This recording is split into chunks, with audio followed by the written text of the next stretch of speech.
नमस्कार मित्रमैत्रिणींनो, मी कुमुश्री स्वामी समर्थ.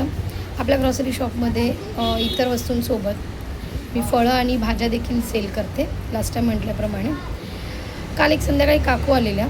त्यांनी 6 दिवसापूर्वी त्यांच्या वॉचमॅनने ॲपल घेऊन गेले होते. आणि फळांचं कसं आहे बघा, वरून ती छानच दिसतात, पण आम्ही जिथून कुठून घेतो ना, खूप खात्री करून घेतो की जेणेकरून ती चांगली निघावी. मॅक्स टू मॅक्स आम्ही 3 दिवसच ठेवतो ती फळं. मॅक्स टू मॅक्स म्हणजे शक्यतो इतका स्टॉक आणतो की 2 दिवसात तो फिनिश होऊन पुन्हा नवीन फ्रेश स्टॉक भरतो.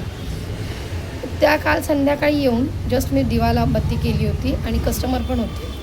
त्या वॉचमॅनसोबत आल्या आणि म्हणाल्या की म्हणजे आर्ग्यू करण्याच्या मूडमध्ये होत्या फुल, की हे ॲपल खराब निघाले. तर ते म्हटलं ठीक आहे काकू, तुम्ही जे वरून फळ बघताय तसंच मला इथे दिसत आहेत. आतमध्ये तर आपण शिरून सांगू शकत नाही, तरी पण ठीक आहे. एक तुम्ही जी बघताय त्याचप्रमाणे मला इथे दिसत आहेत, पण ठीक आहे, आर्ग्यू नका करू, मी तुम्हाला तुमचे पूर्ण पैसे देऊन टाकते. कारण कस्टमर होते आणि दिवाबत्ती केली होती. आणि मी म्हटलं की जाऊ दे, कधी कधी काही कस्टमरशी आर्ग्यू न करणंच बेटर आहे. काही नाही म्हणजे कस्टमरशी आर्ग्यू करणंच चुकीचंच असतं, आपणच चुकीचं ठरतो. म्हणून मी त्यांना ते पैसे पूर्ण दिले.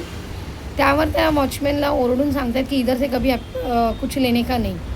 त्यावर मी थोडंसं डोकं गरम झालेलं, पण मी थंड करता बोलले की आप भी इनका कुछ सामान यहाँ से मत लिया करो. वाईट ह्या गोष्टीचं वाटते की त्या एक महाराष्ट्रीयन काकू होत्या.